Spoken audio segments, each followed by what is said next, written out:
I am very excited to have my friend and everybody's All-American Dana Perino here for her fourth book release, second event with me. The book, which I bought and I had to hold up, and it's at home, so I don't have it with me to hold it up. I wish someone had told me the best advice for building a career and a meaningful life. Welcome back, friend.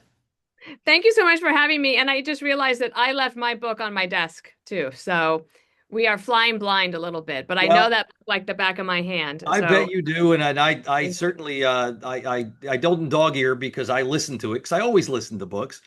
Um, how for did it those, sound?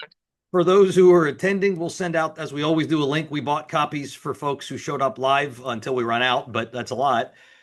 So thanks, Dana. Let's start at the beginning. What inspired you to write this book? How long did it take, and what do you hope to accomplish with it? Thanks so much for having me. And thank you for taking some time out of your busy day and then everybody on the call. I know it's the middle of the day. I'll try to make this productive for you. And let me tell you that as a little kid, when I was when I was working on this book, I was cleaning out a basement and there was a big trunk. And I've moved a lot. And in this trunk, I found a little cloth book. It has little rabbits and carrots on it, and it's a cloth little book from first grade. And inside were these prompts. What do you want to be when you grow up? And I wrote an author. And I wanted so much to thank my one of my first mentors, the first mentor I ever really remember, and it was my first grade teacher, Mrs. Joan Rittenbaum. And it was I searched for her, and unfortunately, I didn't make it in time. She died in 2008 before she knew that like it had come true. She might have known I was press secretary if she remembered me. And one of the things I thought of is just how important it is these relationships we have that are maybe even informal mentors along the way. And after I left the White House, I was very much, I felt a responsibility to help, especially young women. So many young women came to me from both sides of the aisle, wanting some sort of career and life advice. How could they get a leg up? How could they move forward? And in my first book, I wrote a little bit about that. One chapter, I said, here's all my mentoring advice in one place. 3 years later, there was just still hunger for it. So during COVID, but not because of COVID, I wrote a book targeted to young girls, well, young women around the quarter life crisis. 25 years old is usually when that happens. It's universal, it's happening all over. That was for young women. And afterwards, there were so many younger men who were saying, what about us? I'm like, well, that's a good point. And in between that, I started doing a series at Fox News called Short Questions with Dana Perino. And it was just kind of a fun little thing, very snackable content. What's your favorite restaurant in New York? Where do you like to vacation? Things like that. It was a very popular series for digital and social media. And I got bored asking those questions. So I started asking, what's the best advice you ever got? What was your lucky break? How did you decide to even get into television in the first place? And so many of the answers were so good. I thought, I don't want to leave this without some way to package it together. So during the course of the presidential primary, for go back in the Wayback Machine of January and February of 2024, and there actually was a primary. It's hard to remember that, but we were in Iowa, we were in New By the Hampshire. way, do you mean the primary where the guy who won the Republican nominee didn't run and the woman Yes. who was the Democratic nominee didn't run that primary? Yeah, that primary. It's kind of funny to look back because I remember freezing in Iowa and freezing in New Hampshire. And it was in between those 8 weeks that I wrote my parts of the book. And then I started doing interviews with over 40 people. I think it's 44 people. A lot of people in my life now at Fox News, but also my college roommate, my husband, um, and Dierks Bentley, for example, the country music singer. And I just asked a series of questions, and I wrote the book in a way that it could help you from start to finish with your career.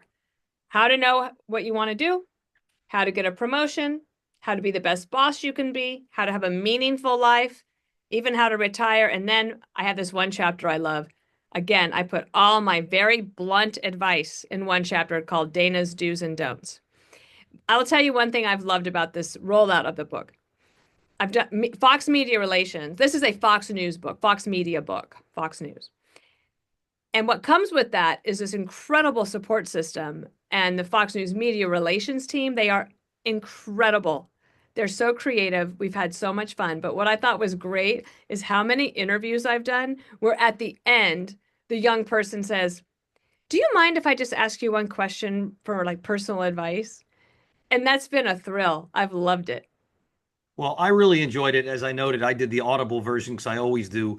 I don't know the male voice. I didn't recognize it. He's very good, although it would have been fun, if not insanely complicated, to have all of the various people you interview answer in their own voices.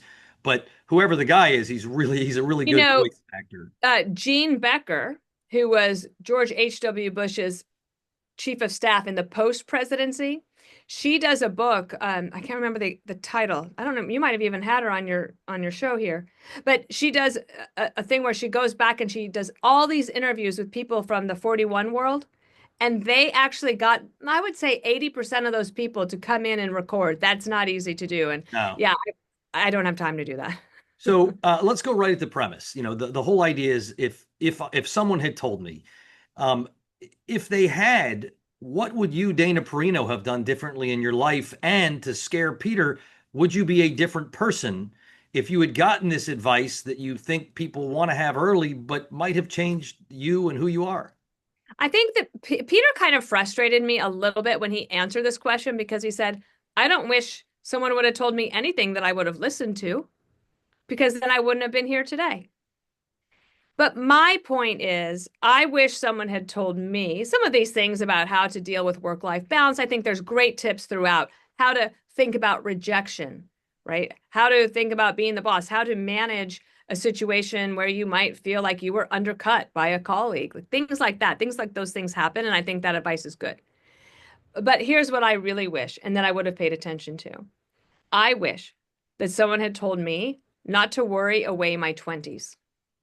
And that actually has been the motivation for the first book, certainly Everything Will Be Okay, the one that was specifically for young women, and for this one. And the only thing I ever ask for all the mentoring that I do through Minute Mentoring or whatever it might be, that's more of an organizational, formal mentoring, speed dating type thing. We don't take any money. We don't take anything, no sponsorship, nothing. The only thing I ask is that people pass it on. And what I try to pass on to people, my two favorite pieces of advice are choosing to be loved is not a career limiting decision. And that there's a whole story about that in the book that I Oh tell. yeah. People have heard this 100 times, how I met Peter on a plane, etc. But the other one is that I came away with is that I didn't need to be so worried and be in a hurry. And I think back and I look at these young people, you were born in America, or you have a chance to be here legally, of course. You're educated. There, you won life's great lottery. So all you really have to decide is what do you want to do? How hard do you want to work? What sort of meaningfulness? What can you do in your life that will make it meaningful? I love the advice that Trey Gowdy gives in the book about the difference between success and significance. I thought that was so wise, and I love his contributions. Mike Rowe from Dirty Jobs has a lot of insightful things about being curious and wanting to learn all the time. And I know that all of us have heard this from people who are older than us, ever since we were little, that time goes by so fast. And that is the biggest problem I'm trying to solve by far. There's just not enough minutes in the day to take advantage of all the opportunities that are available right now. So I try to really maximize my time. And I would say Caroline Levitt asked me a really good question when we did our event in DC. She said, "How do you just define success now?" And I had to really think about it for a second. And I said, I realized what came to me is for the first time, maybe for the first time in my life, I'm not worried about what's next. And to me, that feels like success. Doesn't have anything to do with like materialism, although of course I can pay my bills, that certainly helps. But to be more serene and more confident in where I am in the world today and being more present, that feels like success.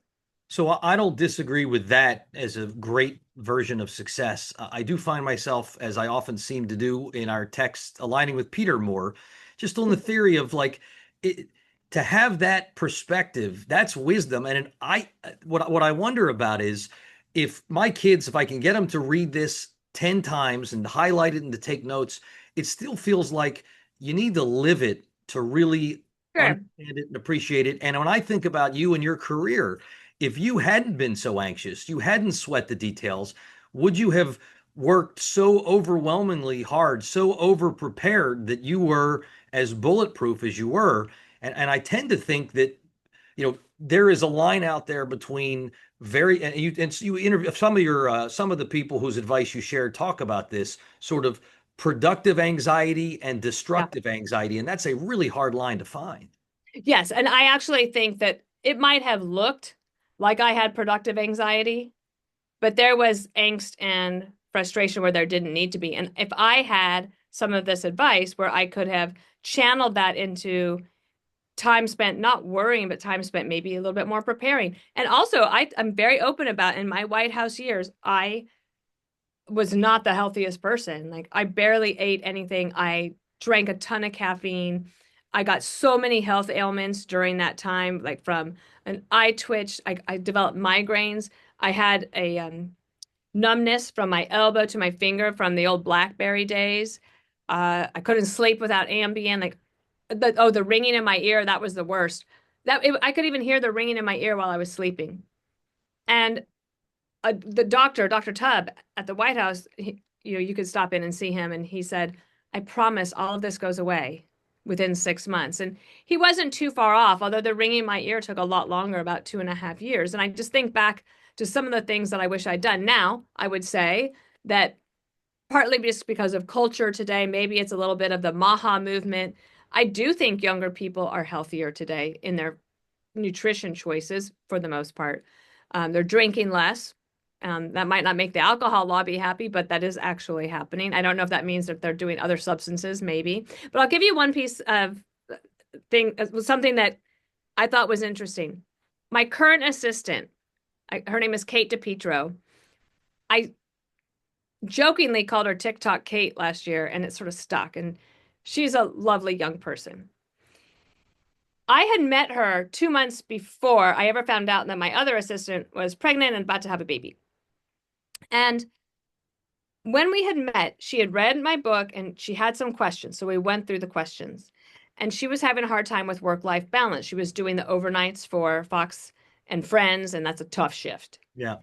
And she felt like she didn't have any time for herself. I said, "Is there something you love to do where you could have an appointment, where you pay for it, where you have to show up?" And she said, "Well, yes." And there was. And it was that she loved tap dancing. And of course, in New York, you can find all sorts of things. By the next time I saw her 8 weeks later, she had taken that advice and she was tap dancing in a class on every Monday night. And that was her time. And that might sound just like a little bit of a thing, but if you're working overnights, if you can find a way to make yourself feel like a little bit more human, a little more sane, it made a difference for her.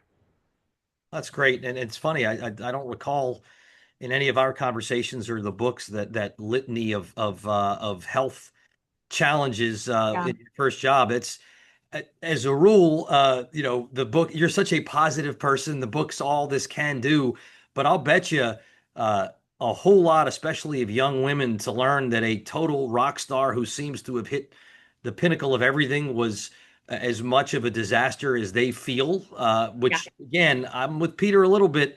It's you can't just find the line. Well, I'm just going to only have productive anxiety. At least to me, it starts. It's like I do a lot of public speaking, and now I'm comfortable, any audience, any size, I'm good. But in the beginning, if you're not really stressed, you're not going to bring an A game.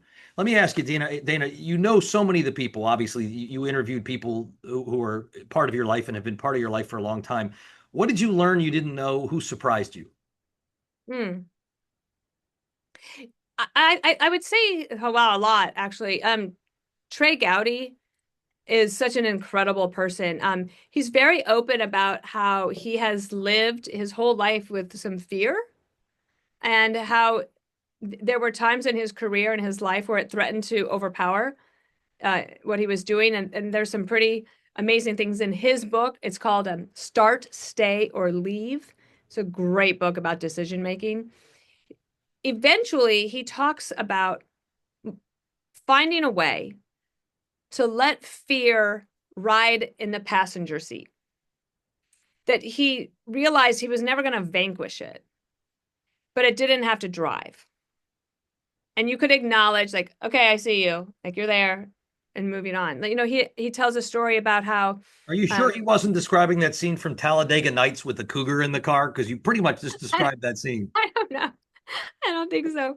But he talks about how there, you know, he was a prosecutor and he had to prosecute some pretty tough criminals, pretty awful situations. And, you know, his life was threatened. Um, and he hasn't stayed the night alone in his home since. Wow. Like if his family's going to be away, he goes and checks into a hotel. He's like, it would be fine if there was like a 2-year-old sleeping in the house. Like he knows that he could take care of them, but to be by himself was, and I thought that was just being so open and honest about things. I also learned some things about what people's dreams were. You know, Martha McCallum wanted to be an Olympic skier, and then she was going to be an actress, and she says that she was off Broadway. And then she was waiting tables, and then she went into finance, but she found her way. She had great advice. I thought this was great advice for mothers. She said, in order to stay present and not lose all those precious moments that you have with your children, she would try to never let herself think 3 months ahead when the kids were little. I was like, that's very interesting. Um,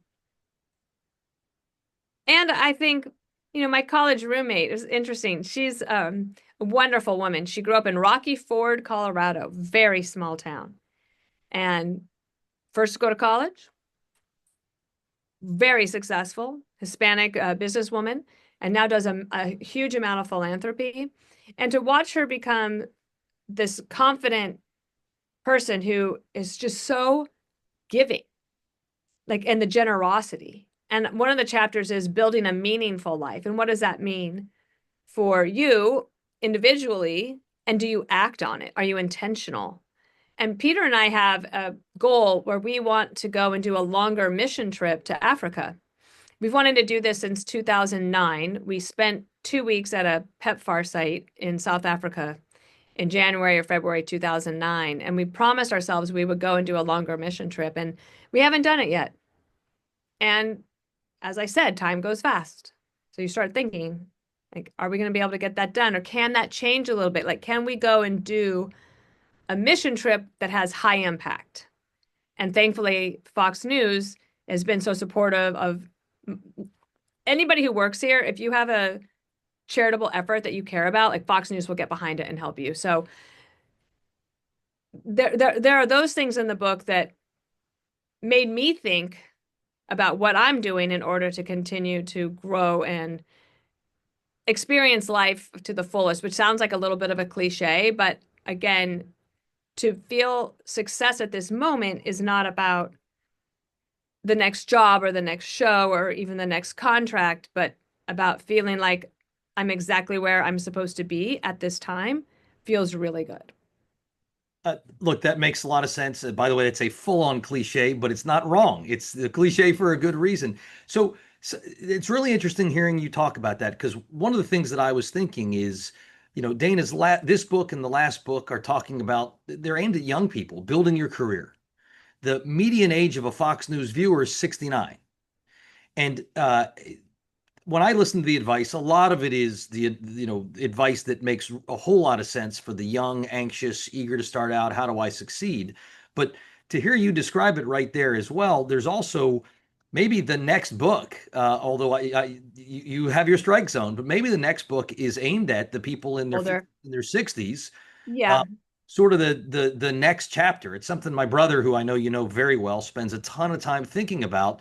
You know, he's obsessed more with like the Schwarzenegger types, the people who becomes the greatest bodybuilder in the world. Then he becomes the most successful actor in the world. Then he becomes, he reaches the highest level elected office that one can reach when one's not born in the United States in that kind of second acty sort of way. But, Mhm. it's, I'm interested. When I was reading it, it felt like this is almost Dana public service more than in any way associated with your Fox viewership and your Yeah. political background. But I'm hearing ties that maybe I didn't That's appreciate. funny. I actually called it a public service announcement. Ainsley Earhardt, when she interviewed me, when the book first was announced, she said, "Wait, this book is perfect to give to all of these young people who ask us for advice all the time." And I said, "You're welcome." Um, but here's the other thing I strongly believe. Like, I didn't interview a lot of famous people. Obviously, my colleagues have fame, right? But it's not Arnold Schwarzenegger, or it's not that level. I felt like it was a lot more accessible. And these are just my friends, and these are who they help me inform my life, and that's what I wanted to do. Um, but I also think that it is a book for people like you who manage younger people, because we keep getting asked the same questions over and over again, and we don't have all the answers. That's one of the reasons I added all these people. Young women who I started mentoring in 2009, Bruce, they're still coming to me for advice. And now they're executives and vice presidents or senior vice presidents. They're moms and dads. They have big, complicated problems and issues. I'm like, I don't have all the answers. I could guess, or I could ask people that I admire and respect. And that's how this book came together. Well, yeah, and what, again, I'm not trying to tell you to start working on your fifth, you're rolling out your fourth. But what's interesting is the premise of this book is I wish someone had told me it's almost worth, given your platform and your ability to talk to smart people, what do people in their 70s wish somebody had told them in their 50s? Yeah. Well, it's true. There could be a bigger book there. I do include a book on a chapter on retirement in the book, Yep. because I heard about this story. It was my good friend. I didn't get to go to this event, but my friend's wife did. They went to his retirement party. He worked in a big financial institution here in New York. He'd been there from when he was college intern all the way through. Extremely successful guy. Okay. Um, Kind of reluctantly retired. It was one of those things like, should I, shouldn't I?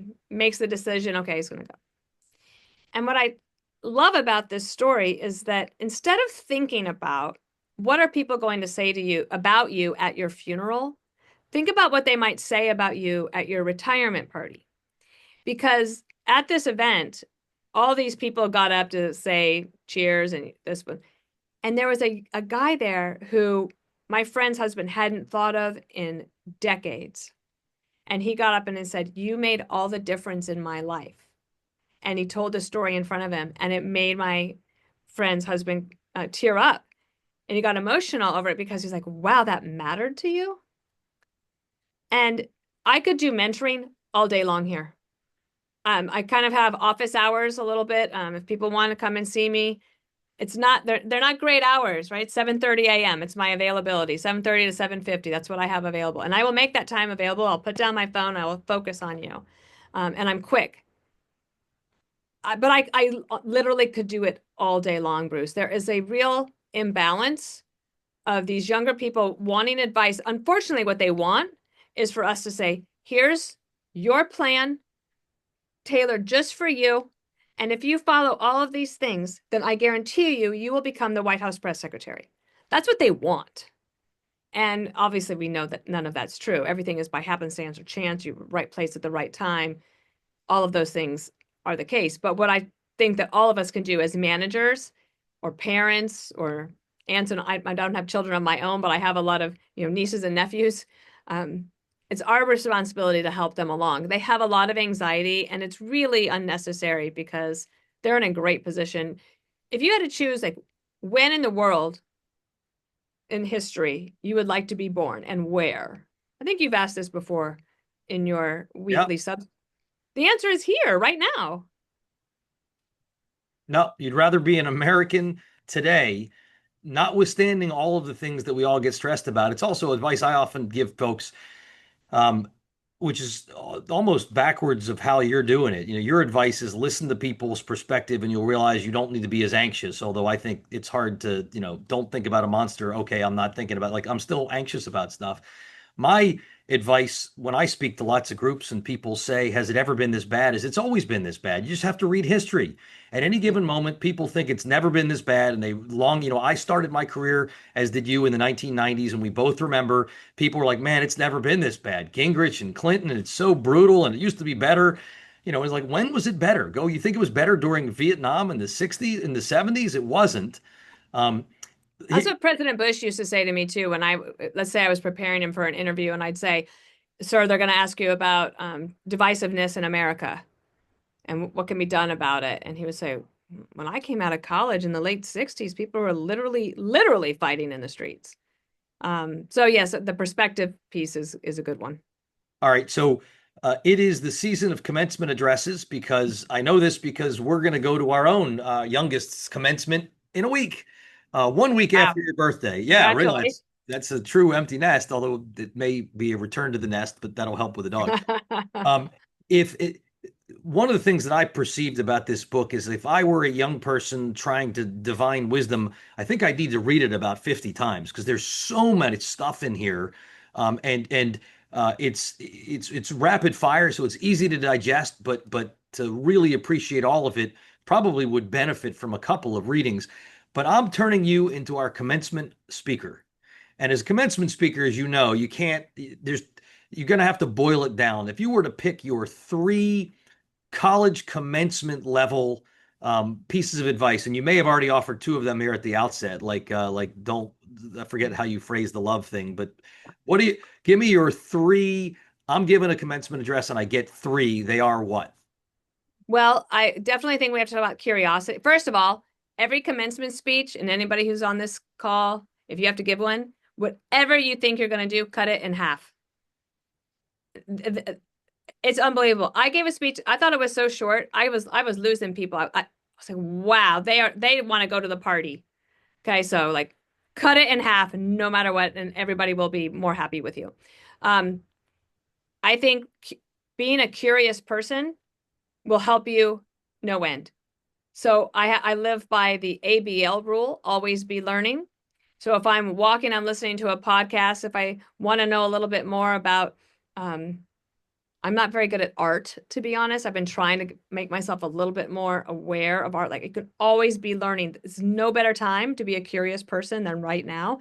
And being a curious person will serve you well because it makes you more able to make connections across the world. So that's good for your career and for your life. The other thing I would say is, especially for young people today, you have to leave your apartment and go live. Um, maybe maybe you want to work from home 2 days a week. Maybe your bosses want that, whatever it is, but you cannot live your life behind a closed door and then expect to have success or a meaningful relationship. It's not going to work. I had a young woman that came to me in January, very concerned. She was turning 30, hadn't met anybody, really wants to get married. I said, how do you spend your weekends? At home.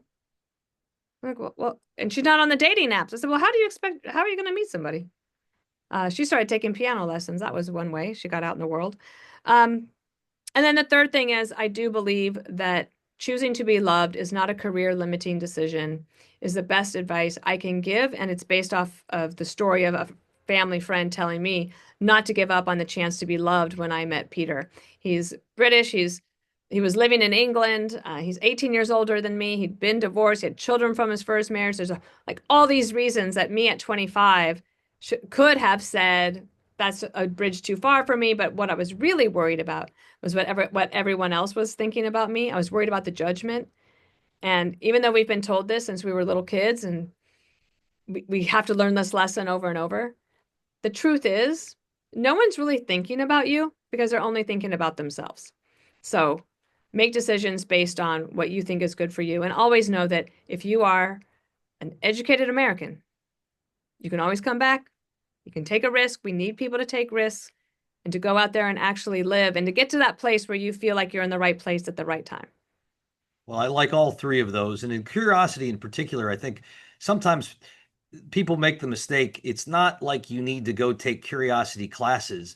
I think the hyper achieving culture often gets so obsessed with focus and with essentialism and with not wasting time, that people do not pursue things that they find interesting or they're curious. You're an avid reader, I'm an avid reader, and I find one of the biggest challenges I have is every day I have more to read than I'm ever going to get to read. But I also want to make sure that I'm putting some amount of my time to reading things either adjacent to or wholly afield of what I have to read, because to your point, often some of the greatest ideas I feel like I come up with are things that I see in something that nobody else in my field's likely to have read because they're not Politico, Axios, Bloomberg, Yeah. I started getting the hard copy newspapers on the weekends again.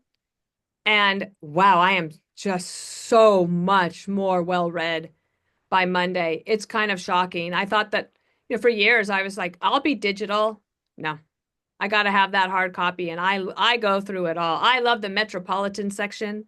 I love it, and it really has helped me, and it helps me make connections with people too. Well, I'm old school like you with paper. For our Fox team, probably watching you, pointing to the watch, we're going till the goal is to go to 2:45. So if that's okay, perfect. Sure. I want to turn to a little bit of politics and journalism.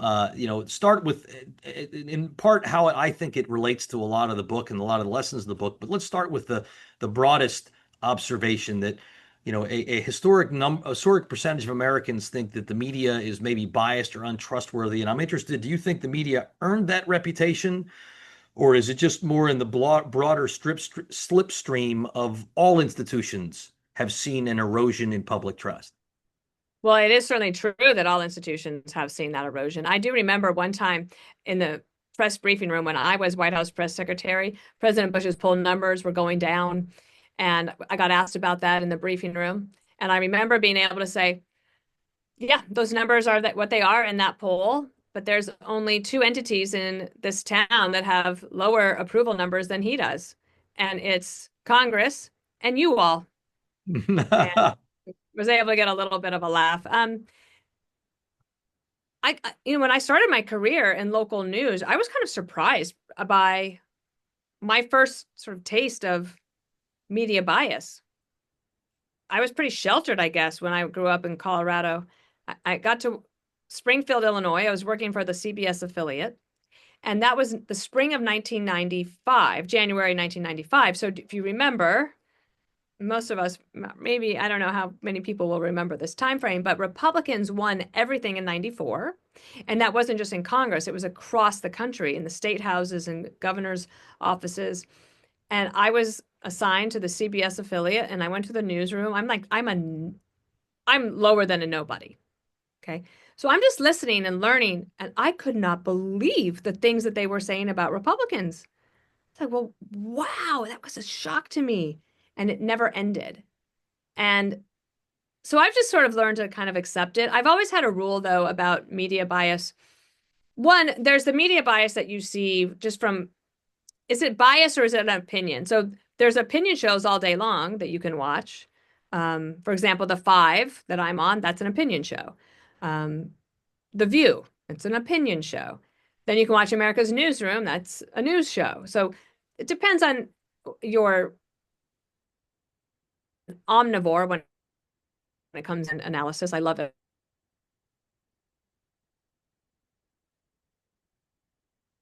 Let's say the national economic director was mad about an article and he wanted me to call and chew out the reporter.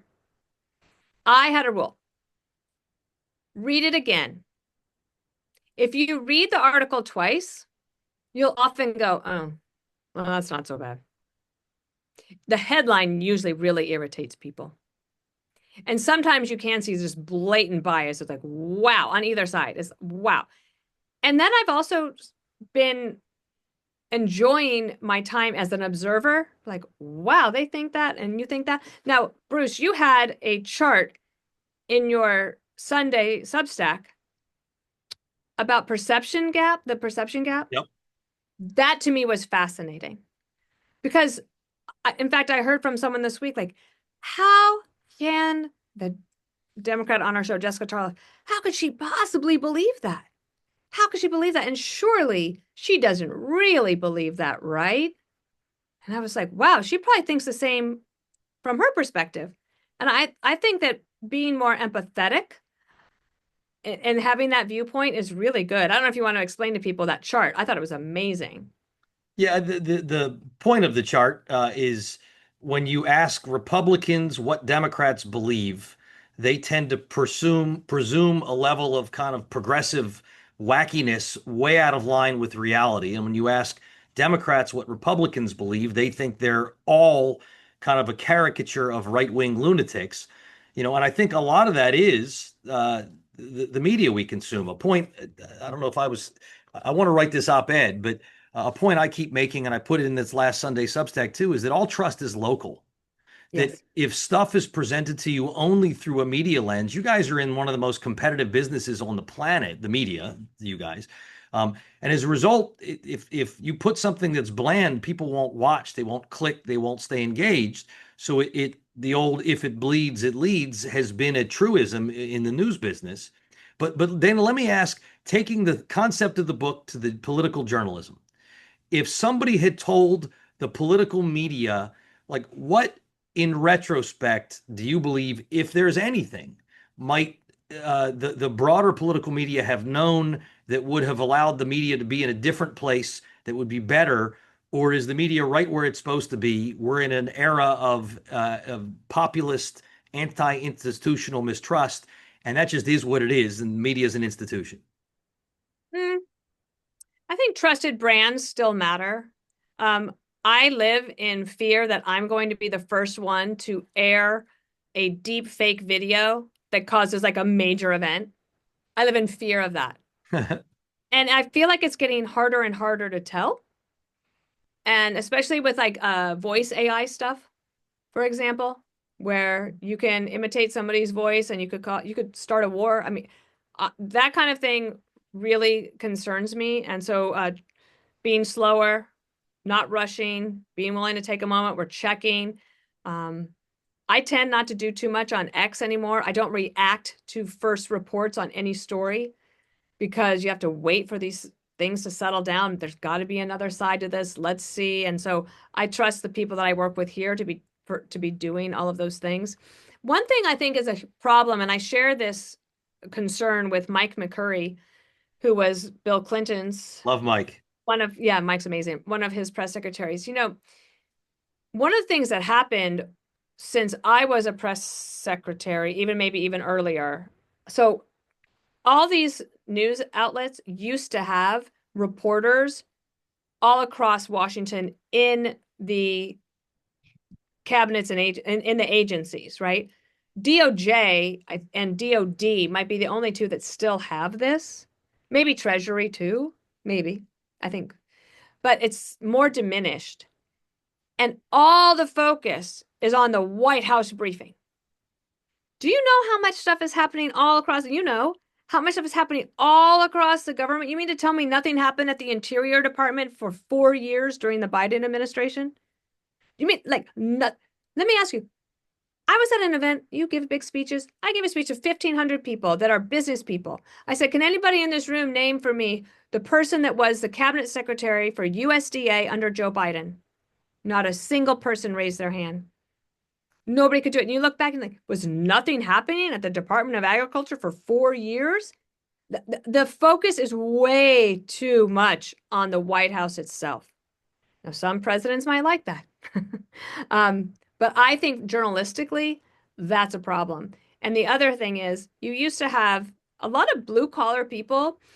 Like some of the best journalists weren't ones that went to Harvard.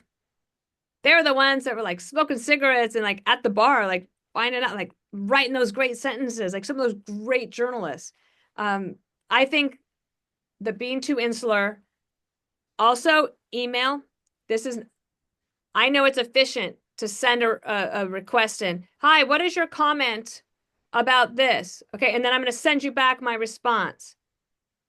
That's not how I started in press. I would get the pink while you were out slip and find out that CBS News had called. And so then I had to actually punch in the number and call and have that anxiety like, okay, why is CBS News calling the congressman's office? And talk to them. I think something has been lost in that. And I have a friend, Charlie Hurt, you probably know, is now here at Fox News with us. Great reporter. He's like, I don't understand how any of these people do any, how do they get any stories? They never are willing to get on the phone. I think that's a problem. And I also noticed too, like, um, I understand that the current White House, they're driving a lot of news and they're creating a lot of news, and there's just so much news. But as I mentioned, I'm an omnivore. I read all sorts of things, and there are so many stories that I read during a week where the White House didn't return a call for comment or refused to comment, declined to comment. But then when the story runs, they complain. And I think they could actually help themselves because I they win more fights than they lose when they engage. So I would say that the problems are on both ends of the equation. Yeah, it's that's a great point, and it's definitely true. It was funny when I was thinking about what I wanted to ask, and I asked myself, like, what should the political media have wished someone have told me? The answer is probably what the internet was and what it meant and what it was going to do. We're starting to see the media world figure out how to live in an era when ad sponsors, the classifieds are gone and advertising has been cannibalized. But there's extraordinary new opportunities, new channels, new, way Substacks, podcasts like Perino on politics. I And love Substack. I'm obsessed.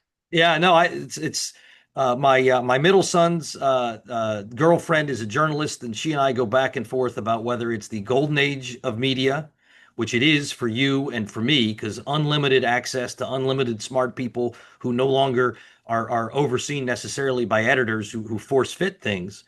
But at the same time, there is more misinformation, disinformation, bad news, coming deepfakes than there has been, and there are fewer at the moment ways to have a confidence that somebody has done the vetting that we need. I got one last question for you, Dana, at the big, and then then just a few lightning rounds because I know you're a lightning round person. So much of this is advice, which is great advice, and it's generally life advice, and it's career advice, and it's relationship advice. Give the same thing on media consumption advice. If I am graduating college right now, what should I be reading and how should I find my way between the things that are super spun, things that are just decidedly wrong, and people are saying it because they figure they can say it. But I want to, I want to learn as much as I can. I want to understand that there are different sides to things. I don't want to live in a filter bubble of the left or the right. What's the advice for a media consumer in their 20s? Well, I think partly is that you have to you do the all you can eat buffet and find what you think is the balance. Like, I can't tell you what the balance is. I love, for example, News Items by John Ellis. I think it's an excellent newsletter that I get every day, and I must read it. That's a must read for me. I also feel that way about the Free Press. I look at Mark Halperin's email in the morning. I like a lot. I still look at Playbook. That matters for me. Um, so I don't know exactly what you should be reading, but I do think you should have a media diet that is broad based. Now, also, people don't have a lot of time. I did an interview with Mo News, and I loved that. He really tries to say, okay, I'm not left, I'm not right, I'm just trying to tell you the facts here. Um, and that's very popular. And in fact, most of the people that listen to Mo News or watch Mo News are younger people, and he reaches them through Instagram. It's very interesting. Um, so I'm not exactly sure what I would listen to. I just listen to everything. Like during the day for me, let me just tell you what I listen to in the morning. So I I read a lot at night. I always read Wall Street Journal editorial board and columns, no matter what. Then in the morning, I scan all the headlines to see what the news is, what's happening, what did I miss, what's new. Then I listen to the New York Times headlines. I listen to the Fox News Rundown. It's a great podcast. I also love the Daily. I like to listen to the Daily. Sometimes I get very mad listening to the Daily, but I listen. I used to listen to NPR Morning Edition. I can't. That one for me, that's going to be a hard pass. I really wasn't getting enough out of it. But then every single day, no matter what, I listen to Commentary Magazine, and that is probably the most helpful thing I listen to before the five. Three Martini Lunch is also a great one for me. Call Me Back with Dan Senor, unbelievably good. When you all put out your podcast, Bruce, I like it very much. It helps me, especially if things are happening on Capitol Hill. Punchbowl News has one I listen to. I listen to the editors from National Review. And I listen at 1.5 speed, even to Ben Shapiro on 1.5 speed. I'm sure I'm missing a few. Mark Halpern has a new podcast. Um, I don't know if it's the golden age of media, but it is a big age of media, and it's a lot. So I feel that because of my job, I have time to get all of those different inputs. And then what I really need is time to think about it. And the white space in my calendar, the white space in my brain, the time to just to think, that's the part that's the hardest for me to find, but the most important thing I can do to bring to the five. It's dog walks, showers, commuting in the car, jogging for me. Those kind of put things together because there's no other input coming. And by the way, that's a great exhaustive list. That was one of my speed questions.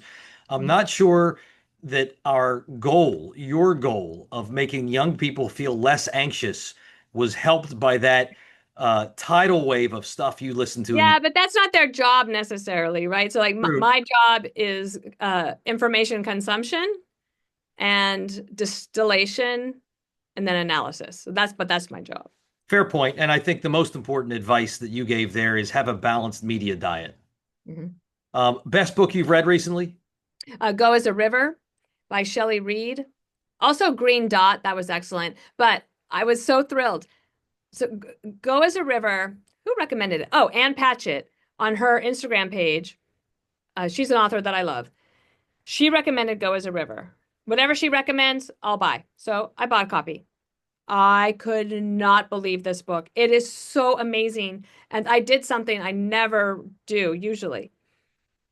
I very respectfully, not like a stalker, tracked down the author and contacted her and said, "I'm so grateful for you to write for writing this book. I don't know how you did that. It was so amazing." She's a professor at Western State University in Colorado. When I was a kid, the only people that went to Western State, well, we called it Wasted State. I don't know anybody who actually graduated from there. She's a professor there. It's getting now translated into all sorts of different languages. And the thrilling thing, Bruce, is yesterday, Kate, my assistant, held up this copy of Go as a River. She said, "Did you order another copy of this?" And I said, "No." And she goes, "Oh, wait. On Martha McCallum's podcast, I said, or maybe it was on my Instagram page, I said, this is the best book I can remember reading for a very long time." Something like that. My favorite book of the year. And they added my quote to the back of the book. Wow. And I'm so honored. I'm thrilled about it. I loved that book. Well, you're a It big is sad, but it has a gentle ending. So if you're reading it, don't be like, wow, she's oh, crazy. man. It's My dad and mom are on this. They were about to get it. Sad you've lost my dad on this. All right. but it ends it's like it's so beautiful. It come on, Dad, you can do it. All right. Last question. You've been totally generous with your time. Friday is Dana Perino's birthday. What's the plan? What are we doing for fun? Well, I told everybody, do not ever send me calories again. Last year, I asked everyone to send me a haiku. This year, I want everyone to send me a hot take. So, an unpopular opinion that you might have. That's what I want for my birthday.